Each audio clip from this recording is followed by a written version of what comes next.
अस्सलाम वालेकुम क्लास। ये सेकंड लेक्चर है हमारा मैथमेटिकल इकोनॉमिक्स 2 का। फर्स्ट इंट्रोडक्टरी लेक्चर में हमने थोड़ी सी रिवीजन की थी, डेरिवेटिव्स थोड़े से रिवाइज करके देखे थे कि डेरिवेटिव्स किस तरह दिया जाता है, क्या स्टेप होता है, क्या प्रोसीजर होता है डेरिवेटिव्स का।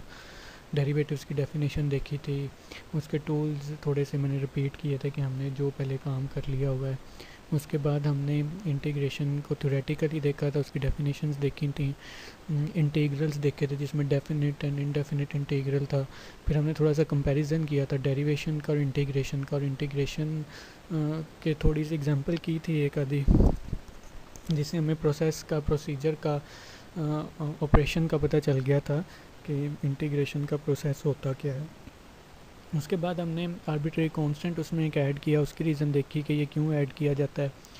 तो यहाँ तक हमने अपने इंट्रोडक्टरी लेक्चर में कर लिया था। जैसा कि फर्स्ट लेक्चर में मैंने आपको बताया था कि सेकंड लेक्चर में हम अपना इंटीग्रेशन के रूल्स स्टार्ट करेंगे। सो इस लेक्चर में हम कुछ रूल्स, बेसिक रूल्स हम इंटीग्रेशन के स्टार्ट करते हैं।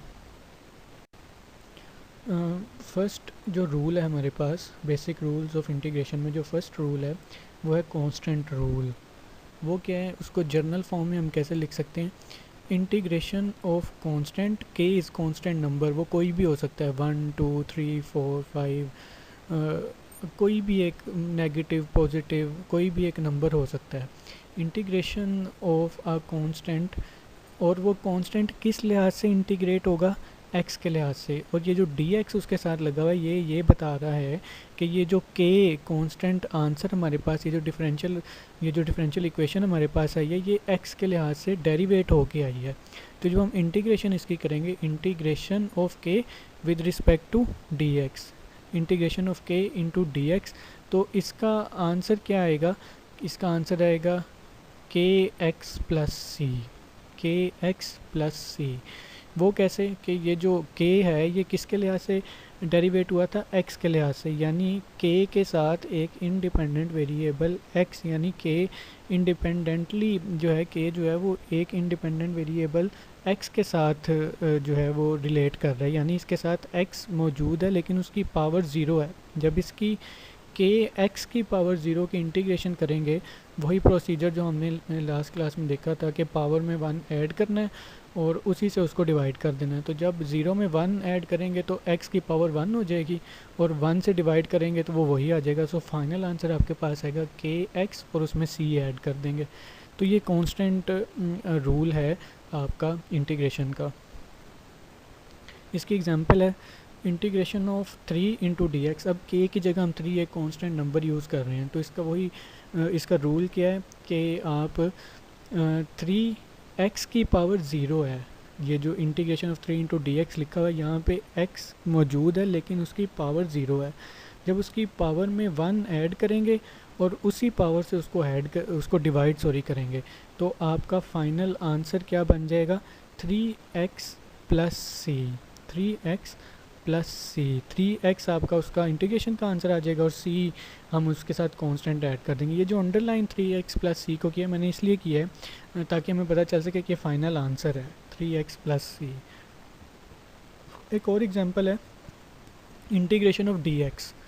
इंटीग्रेशन ऑफ dx का मतलब ये है कि यहाँ पे एक कांस्टेंट नंबर 1 मौजूद है, एक 1 कांस्टेंट है यहाँ पर। वो 1 कांस्टेंट किसके लिहाज से डेरिवेट हुआ है? x के लिहाज से। सो इसको हम यूँ भी पढ़ सकते हैं, integration of 1 into d x. तो वही दोबारा यहाँ पे x मौजूद है जिसकी पावर ज़ीरो है, सो 1 x की power 0 plus 1 divided by 0 plus 1। तो आंसर क्या आ जाएगा फाइनल? x, और x में आप c ऐड कर देंगे तो x प्लस c जो है वो इसकी इंटीग्रेशन हो जाएगी। तो ये फर्स्ट रूल है आपका कांस्टेंट रूल का। ये आप अपनी तरफ से कोई भी नंबर्स नेगेटिव पॉजिटिव लेके आप इसकी एग्जांपल्स, इसकी प्रैक्टिस खुद भी कर सकते हैं। सेकंड हमारे पास रूल है पावर फंक्शन रूल। वो क्या है? इंटीग्रेशन ऑफ x, और x के ऊपर कोई पावर होगी, 1 2 -1 -2, फ्रैक्शन में भी हो सकती है, किसी भी तरह की पावर हो सकती है इंडिपेंडेंट वेरिएबल के ऊपर, और वो किसके लिहाज से डिफरेंशिएट हुए है? डी एक्स, एक्स के लिहाज से डिफरेंशिएट हुई है। इसकी इंटीग्रेशन कैसे होगी? x की पावर में जो हमने जैसे पहले हमने देखा था कि पावर में 1 प्लस करते हैं, यहाँ पे पावर n है, n+1, और डिवाइड इसी को कर देंगे उसी पावर के साथ n+1 प्लस सी, वही तरीका जो कांस्टेंट का था। सो इसकी एग्जांपल क्या है, integration of x cube into d x, एक क्वेश्चन दिया हुआ है आपसे, ओरिजिनल फंक्शन इससे निकालने को कहा गया है कि ओरिजिनल फंक्शन इसका फाइंड करें क्या आता है। सो एक्स क्यूब में हम क्या करेंगे, एक्स 3+1 करेंगे और इसी के साथ इसको हम डिवाइड भी कर देंगे, 3+1 उसकी पावर में आ जाएगा और 3+1 से ही हम उसको डिवाइड कर देंगे।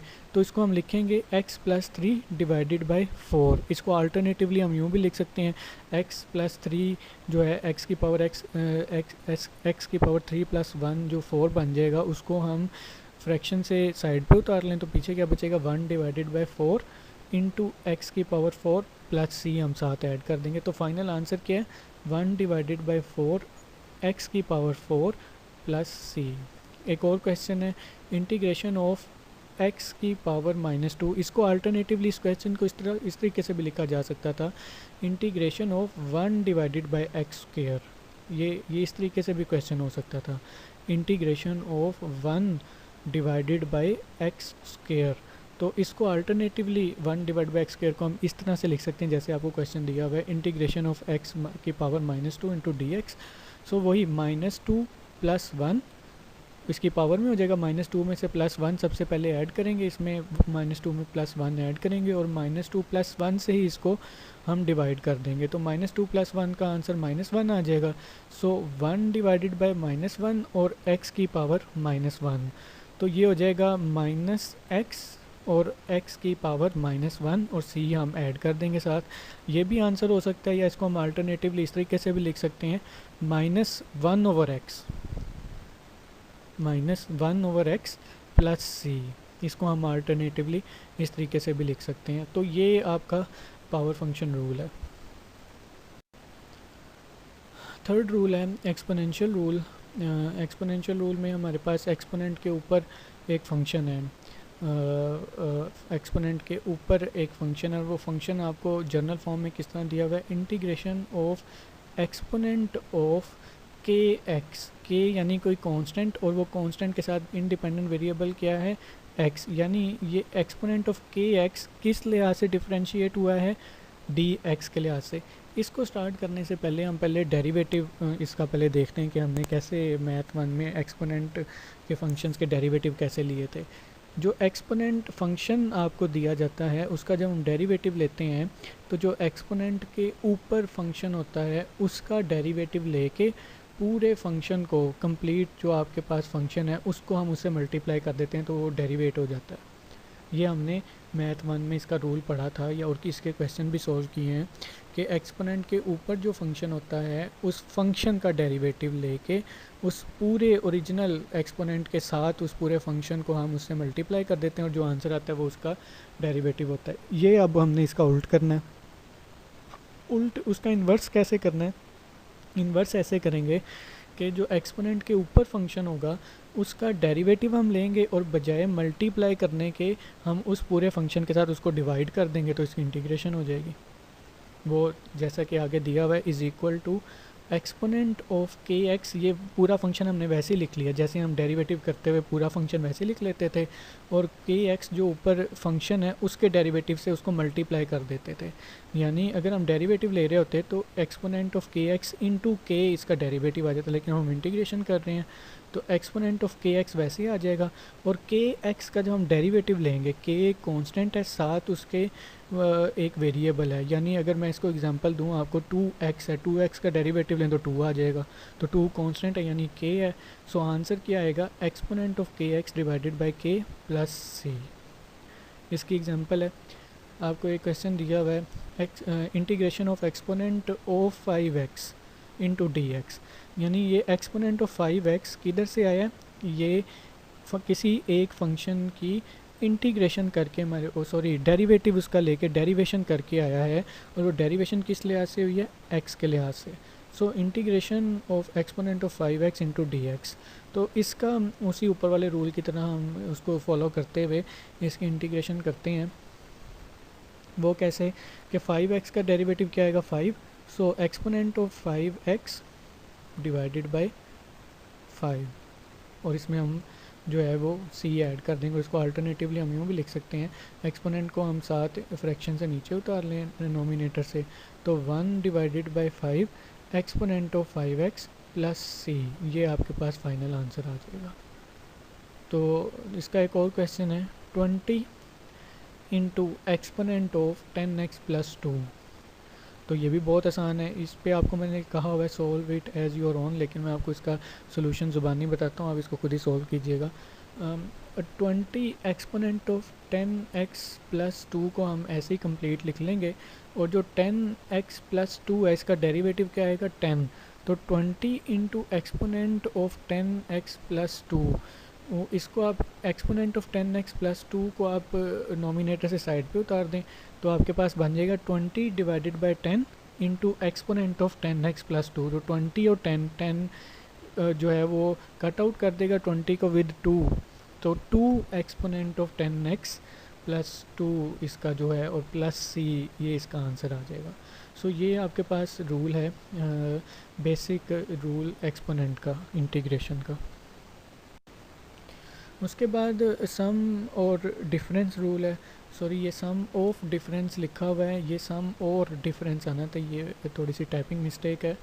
सम और डिफरेंस रूल, या प्लस भी हो सकती हैं फ्रैक्शंस आपस में, या फ्रैक्शंस हो सकती हैं, या फंक्शंस हो सकते हैं, और वो डिफरेंस भी हो सकता है फंक्शंस का आपस में। वो कैसे कि integration of F of x, एक एफ ऑफ एक्स हो सकता है, अगर वो ऐड हो रहा है तो प्लस, और अगर वो माइनस हो रहा है तो यहाँ पे माइनस आ जाएगा। इंटीग्रेशन ऑफ एक function f of x plus second function g of x, और ये पूरा एफ ऑफ एक्स और जी ऑफ एक्स जो हैं ये एक्स के लिहाज से डिफ्रेंशिएट हुए हैं। सो इसकी इंटीग्रेशन कैसे होगी, सिंपल वही रूल है जो हमने पहले पावर का पावर फंक्शन रूल पढ़ा था, सिर्फ हमने करना ये है कि F of x into d x को अलहदा इंटीग्रेट कर देना है और उसमें सी ऐड कर देना है, और integration of g of x को अलहदा कर देना है विद डी एक्स, और उसकी अलहदा इंटीग्रेशन कर देनी है कॉन्स्टेंट ऐड करके। सो इसकी एग्जांपल आपको दी हुई है, integration of 3x² minus x plus 1 into d x, ये क्वेश्चन आपको दिया हुआ है, यानी कि ये जो 3x² minus x plus 1 expression या जो डिफरेंशियल आपके पास आया हुआ है, ये कैसे आया, ये किसी एक फंक्शन की x के लिहाज से डेरिवेशन करके हमें मिला है। तो इससे हमने ओरिजिनल y का फंक्शन निकालना है, या इससे हमने ओरिजिनल फंक्शन निकालना है कि वो क्या था। तो इसकी हम इंटीग्रेशन करेंगे, 3x² की अलहदा इंटीग्रेशन कर दें, माइनस x की अलहदा इंटीग्रेशन कर दें, प्लस 1 की अलहदा इंटीग्रेशन कर दें, और ये तीनों इंटीग्रेशन x के लिहाज से dx के लिहाज से होंगी। सो जब आप 3x² की इंटीग्रेशन करेंगे तो 2 + 1 डिवाइडेड बाई 2 + 1, सो 2 + 1 जो है पावर में x की पावर 2 + 1 वो 3 हो जाएगी, और 3 से ही डिवाइड करेंगे तो 3 से कैंसिल आउट हो जाएगा, तो आंसर पहली एक्सप्रेशन का आ जाएगा x³, और उसमें हम c ऐड कर देंगे, माइनस दूसरी एक्सप्रेशन है x की पावर 1 है, पावर में 1 प्लस करें 1 + 1, और साथ उसी को ही डिवाइड कर दें 1 + 1 से, तो ये x² डिवाइडेड बाय 2 हो जाएगा, या इसको अल्टरनेटिवली हम यूँ लिख सकते हैं हाफ x², या 1/2 x², इसमें भी आप c ऐड कर दें, और फिर प्लस आपने 1 इंटू डी एक्स की इंटीग्रेशन करनी है, 1 इंटू डी एक्स, तो 1 के साथ फिर x है जिसकी पावर 0 है, ये कांस्टेंट फंक्शन वाला रूल यहाँ पे अप्लाई होगा, कांस्टेंट 1 है और 1 के साथ x की पावर 0 है, 0 + 1 डिवाइडेड बाय 0 + 1, x की पावर 0 + 1, तो x की पावर 0 + 1 करें तो x की पावर 1 हो जाएगी, और 1 से डिवाइड करें तो फाइनल आंसर x आ जाएगा, और फिर c ऐड हो जाएगा। ये c एक फर्स्ट c है जो x³ के साथ है, एक सेकंड c है जो हाफ x² के साथ है, और एक थर्ड c है जो एक सिंगल x के साथ है। इन तीनों c को अगर हम कांस्टेंट्स को जमा कर लें तो एक फ़ाइनल कांस्टेंट हमारे पास आ जाएगा, यानी इन तीनों कांस्टेंट्स का आंसर भी एक कांस्टेंट ही आएगा। तो हम इन तीनों की जगह एक ही फाइनल कांस्टेंट हम यूज़ कर लेते हैं, तो एंड पे आंसर हमने क्या लिखा है x³ minus half x² plus x plus C, और ये सी उन तीनों कॉन्स्टेंट्स का सम है जिसको हमने एक इकट्ठा सी करके लिख लिया। तो हम यूँ भी कर सकते हैं कि बजाय हम हर एक्सप्रेशन पे एक अलग-अलग कांस्टेंट अप्लाई करें, हम एंड पे एक सिंगल कांस्टेंट अप्लाई कर लेते हैं। उसकी रीज़न ये है कि तमाम कांस्टेंट सॉल्व होके आपस में ऐड या सब्सट्रैक्ट होके वो एक ही कांस्टेंट बन जाएगा। सो ये आपका सम और डिफरेंस रूल है। जो जितना भी अभी हमने काम किया है, जो भी हमने अभी तक रूल्स पढ़े हैं और जो हमने थोड़ी सी एग्जांपल्स की, उनकी छोटी सी एक एक्सरसाइज है आपके पास। उसमें आपको 4 क्वेश्चंस दिए हुए हैं, A B C D. First question है इंटीग्रेशन ऑफ एक्स की पावर 2/3 इंटू डी एक्स, फिर एक्स की पावर -1/5, एक्स की पावर में -1/5 है, इंटू डी एक्स। और फिर एक क्वेश्चन है exponent of 3x + 1 and whole divided by exponent of x into d x. इसको ज़रा ध्यान से आपने सॉल्व करना है।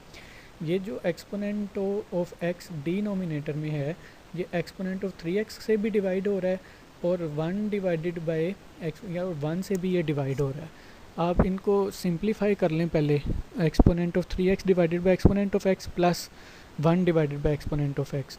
तो exponent of 3x divided by exponent of x, एक एक्सपोनेंट वो यानी कि ऊपर एक्सपोनेंट के ऊपर 3x हैं और नीचे एक्सपोनेंट के ऊपर 1x है। तो 3x में से 1x डिनोमिनेटर के साथ कैंसिल आउट हो जाएगा, पीछे बचेगा आपके पास exponent of 2x plus 1 over exponent of x को आप एक्सपोनेंट ऑफ x को अगर आप ऊपर ले जाएं डिनोमिनेटर से 1 के पास, तो वो हो जाएगा exponent of -x। So exponent of 2x plus exponent of -x into d x को आप इजीली दोबारा वही एक्सपोनेंशियल रूल से आप सॉल्व कर सकते हैं। ये भी आपने सॉल्व करना है। सो फोर्थ क्वेश्चन इसका है 2 divided by exponent of x। तो इसको भी आप उसी तरीके से करें कि एक्सपोनेंट ऑफ x को आप ऊपर ले आएँ, 2 into exponent of -x into d x की आप इंटीग्रेशन कर दें उसी एक्सपोनेंशियल रूल के लिहाज से। तो ये फर्स्ट एक्सरसाइज है आपकी जो आपने सॉल्व करनी है और आपने अपने पास इसको सॉल्व करके रखना है।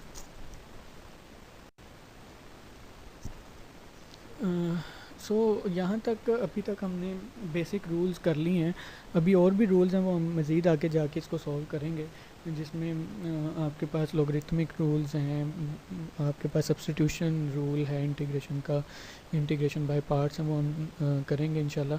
तो ये अभी हम ये देखते हैं कि ये c कैसे डिफ़ाइन हो सकता है, how we can find the value of c। जो हमने जैसे फर्स्ट लेक्चर में भी कहा था कि हम c की वैल्यू को फाइंड कर सकते हैं बाय गिवन कंडीशंस, और ये कंडीशन बाउंड्री भी हो सकती है और ये इनिशियल भी हो सकती है।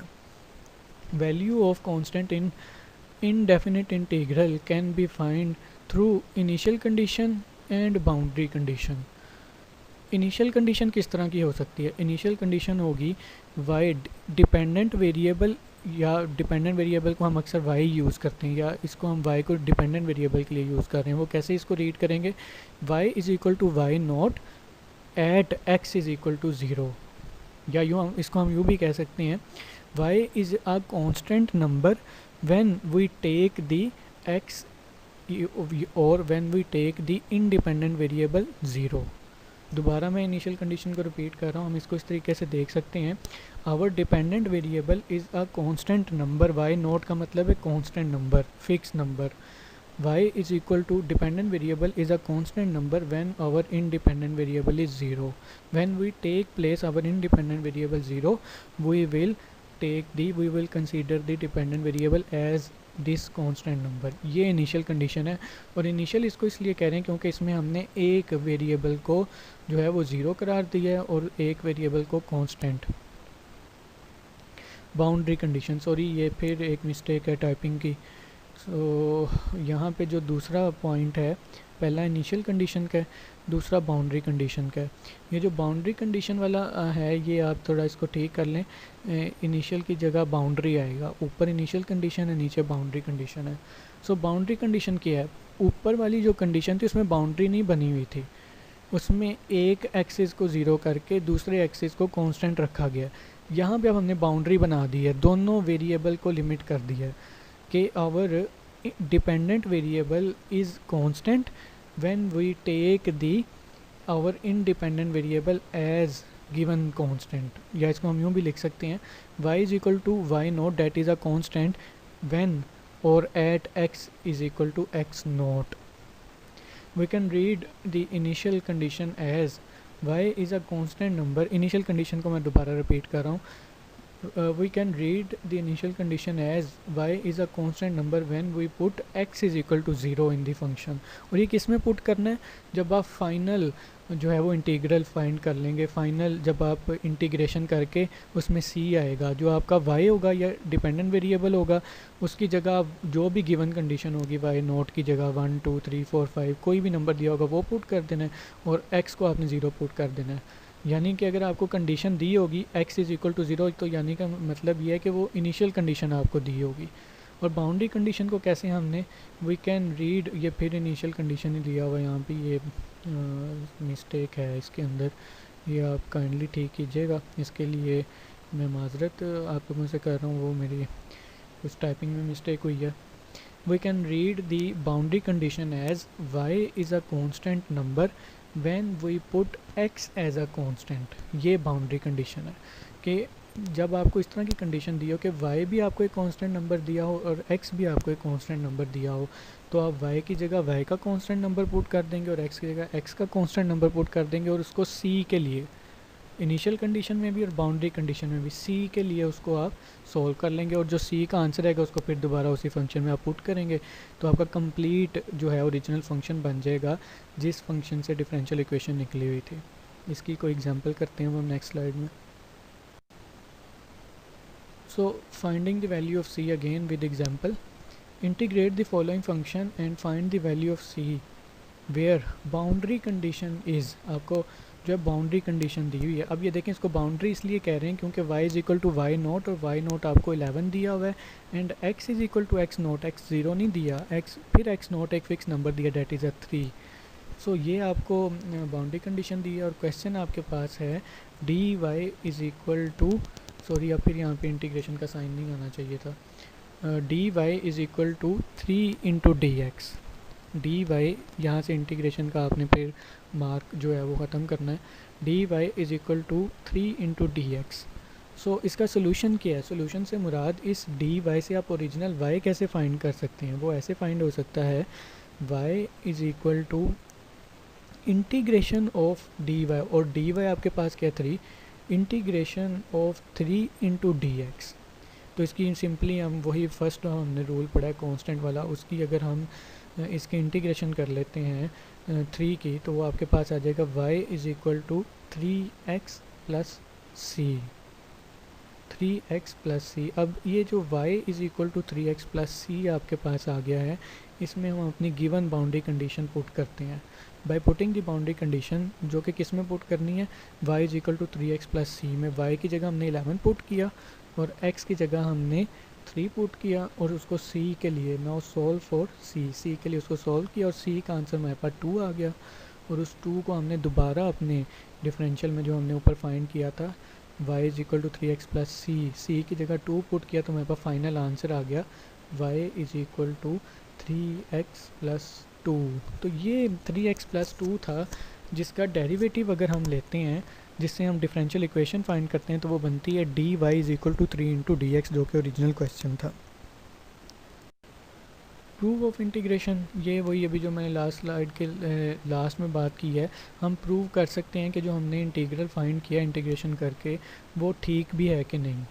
वो कैसे? We can prove that we have find a correct integral by finding the derivative of the integral. जो इंटीग्रल हम फाइंड कर चुके हैं उसका दोबारा डेरिवेटिव आप ले लें. टेक द डेरिवेटिव ऑफ, और उसकी एग्जांपल क्या है, take the derivative of y is equal to 3x plus 2 and check that it is equal to the expression that was in the question. कि ये उसी एक्सप्रेशन के बराबर आ रहा है जो हमें क्वेश्चन में दिया हुआ था. अगर हम इसका डेरिवेटिव लें dy और dx, तो आएगा 3. तो dy को आप इधर ही रहने दें, तो वो हो जाएगा dy, और dx को आप उधर जाके मल्टीप्लाई कर दें, डिफरेंशियल इक्वेशन बनेगी dy is equal to 3 into d x. तो ये वही क्वेश्चन बन रहा है, यानी प्रूव हो रहा है कि हमने सही इंटीग्रल फाइंड किया था. सो एक्सरसाइज 2 है. वो एक्सरसाइज 2 क्या है कि जो आपको एक्सरसाइज 1 दी हुई थी उसमें जो 4 क्वेश्चन आपको दिए थे, उन्हीं 4 क्वेश्चंस को सॉल्व तो आप पहले कर लेंगे। उनको सॉल्व करने के बाद आपने हर क्वेश्चन के लिए सी की वैल्यू फाइंड करनी है, और हर सी की वैल्यू के लिए, हर सी की वैल्यू फाइंड करने के लिए जो आपको इनिशियल कंडीशन दी है हर क्वेश्चन के लिए वो ये है कि y is equal to 10 when x is equal to 0। ये आपके पास जो है वो इनिशियल कंडीशन है चारों क्वेश्चंस के लिए। इन चारों क्वेश्चन में आपने यही इनिशियल कंडीशन पुट करके उस एक्सरसाइज 1 का हर एक क्वेश्चन का सी जो है वो फाइंड करना है। सो नेक्स्ट लेक्चर में है जो हम वो अपना नेक्स्ट कुछ रूल्स करेंगे, जिसमें लॉगरिथमिक रूल होगा और इंटीग्रेशन बाय पार्ट्स होगी, इंटीग्रेशन बाय सब्स्टिट्यूशन होगी। तो ये इंशाल्लाह जो है वो हम नेक्स्ट लेक्चर में करेंगे। अल्लाह हाफिज़।